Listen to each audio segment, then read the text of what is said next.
Rita, eu tô sem tempo, mas vou falar com você aqui rápido. Eu não entendo, eu não entendo essa liberdade que nós temos na direita.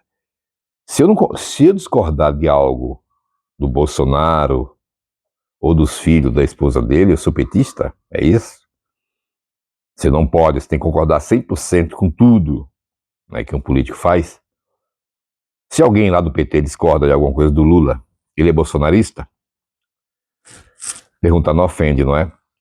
Eu realmente fico triste porque eu vi pessoas idosas na cadeia, né, próximo a perder a vida. Eu vi senhoras com a Bíblia serem presas, eu vi mãe de família, pais de família serem presos aos montes no dia 8. E o nosso presidente foi para os Estados Unidos preocupado que a esposa estava lá passeando com um cabeleireiro, não é?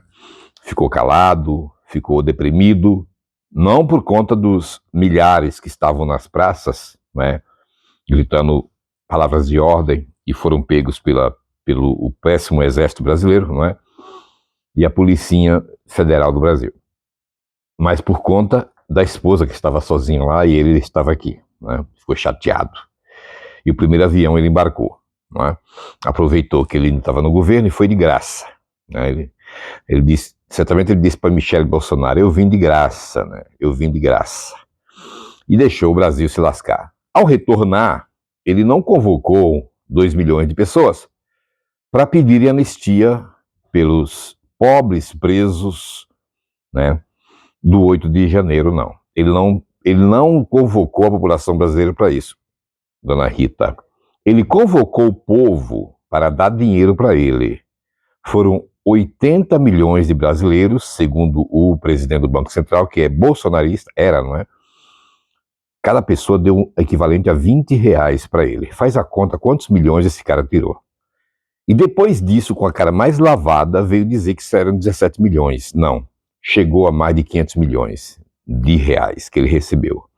Entendeu? Foi essa a única anistia que o ex-presidente Bolsonaro, o nosso mito, que nós ficamos anos aqui, perdi amizade com minha família, perdi amizade com os amigos da minha terra, eu sou nordestino, sabe? Arrisquei minha vida, tive que sair correndo de certos lugares durante todos esses quase de 2017. Perdi um curso da Universidade Federal do Oeste da Bahia de veterinária, porque a reitora era petista, ela arrumou para mim, eu perdi o curso, está na justiça até hoje, não vai dar nada, porque também o cara lá, o juiz é petista. Resumindo, foi só prejuízo. Foram só prejuízos.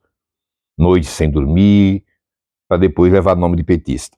Hoje, eu não sou. Eu seria maluco se eu dissesse que eu tenho um partido hoje. Eu não tenho. Mas eu digo para você, nós temos que arrumar um político que não seja um mito, que seja um político responsável. E de preferência do centrão, porque essas extremas, tanto a extrema direita quanto a extrema esquerda, não dá certo. Não deu na Alemanha, não dá no Brasil, não deu na Coreia do Norte, não deu na China. A extrema sempre traz coisas ruins, tá certo? Então, meus amigos, pergunto para você, onde é que estava Bolsonaro, que não pediu anistia por tantos presos que foram presos naquela época, mas pela sua própria pele, ele está aí, é anistia 24 horas por dia, né? E ele sabe como manipular aquilo que os petistas nos apelidam, o gado, não é? Ele sabe como fazer. Você não viu o Bolsonaro chamar a população brasileira para protestar contra o Lula, contra as demandas do Lula, quanto os impostos altos, apesar que o Brasil hoje tem impostos altos, tem. Mas pense você que Israel paga 50%, os israelitas pagam 50% de impostos. Eu tenho um amigo que mora aqui comigo, e ele tem uma esposa que é israelita. E ela está muito ansiosa para vir para a Europa. Por quê? Porque ela é médica. Ela disse que tudo que ela produz durante um dia, por exemplo, metade daquilo pertence ao governo. Tudo que ela produz durante o ano, metade daquilo pertence ao governo. É um dos impostos mais altos do mundo. Então o Brasil ainda não é o maior imposto do mundo, não é? Mas o povo brasileiro recebe muito pouco, Infelizmente o salário é ruim, né? E na época do Bolsonaro não mudou. Eu acho que na época do Bolsonaro o aumento que ele nos deu durante 4 anos foi de R$ 15, mais ou menos, né? Então é isso, galera. Quando você está fora do poder, né? Você nunca chegou a ele, faz como o Bolsonaro fez. Ah, vou mudar o Brasil, né? Vou transformar isso aqui, vou colocar a embaixada de Tel Aviv em Jerusalém, a embaixada brasileira em Jerusalém. Não aconteceu, viu? Vou destruir a bandeira do PT, vou acabar com o PT, né? Acabou com a Lava Jato, acabou com a CPI da Lava Toga e colocou Lula praticamente na cadeira de presidente. E agora, o seu presidente e o meu presidente é o Lula. O Bolsonaro já era. Temos que torcer para que o Lula faça a coisa certa. E tem feito. A União Europeia está a um passo de fazer, de voltar às negociações que foram paradas ou praticamente eliminadas na época do Bolsonaro. A União Europeia tem agora interesses em fazer uma parceria com a América Latina, graças ao, infelizmente, ao Lula. Né? Ia falar outra palavra aqui, mas não pode, né, galera? Entendeu? O Brasil, na mão do Bolsonaro, agora estaria sem a União Europeia, sem os BRICS e também enfraquecido a Mercosul. Então, o Brasil estaria nas mãos de Trump. Iria pagar os mesmos valores que, por exemplo, a Argentina está pagando agora, Israel 17% de taxa. Né? E não ia ter os mercados que tem hoje. Então, de uma forma ou de outra, parece milagre, mas parece que o Brasil está no caminho certo, não é? Então vamos torcer para que este governo aí faça a coisa certa, porque nós temos agora que deixar de sermos tontinhos, ficarmos torcendo, né, por governo, por Lula, por Bolsonaro, vamos torcer pelo Brasil, não importa quem esteja no governo, se é um extraterrestre, se é sei lá o quê, importante é que este governo faça alguma coisa pelo Brasil. Porque tudo que ele fizer vai ficar. O Lula amanhã não está mais aqui. O Bolsonaro também está chegando a hora dele. A minha hora também está chegando, a sua. Mas os nossos filhos não, amigo. Deixem de ser tontinhos, né?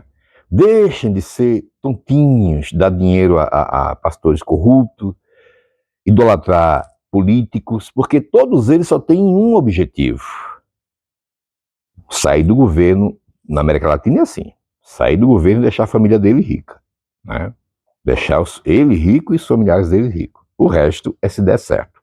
Então vamos ver se o Lula, que já está rico e não sabe mais onde pôr dinheiro, faz alguma coisa agora por nós, tá bem?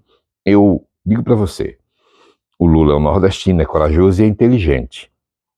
2026 não tenho muita esperança. Portanto, parem de xingar o cara todos os dias. Incentive ele, né, mesmo que seja falsamente, a trabalhar pelo Brasil.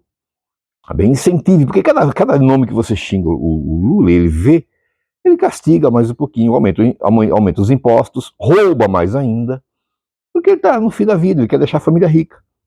Mas se você puxar o saco dele, mesmo que seja falsamente, quem sabe ele diz, não, vou fazer alguma coisinha por esse povo, já que eles estão mudando o comportamento.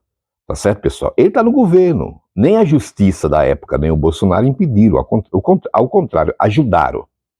Agora, ele, o Lula, é o presidente do Brasil. Não tem outro. Bolsonaro é só um fantoche covarde que está defendendo a sua própria liberdade, né? Está defendendo a si próprio, não o povo brasileiro. Ele não chamou o povo brasileiro para ir para as ruas lutar contra esse desmando que se filtrou em Brasília na época. Não. Ele chamou o povo brasileiro para dar pix para ele. Ele chamou o povo brasileiro para gritar anistia para ele, não para a velhinha da Bíblia lá, não. Entendeu, tontinho? Ó, abre os olhos. Você não é japonês, entendeu?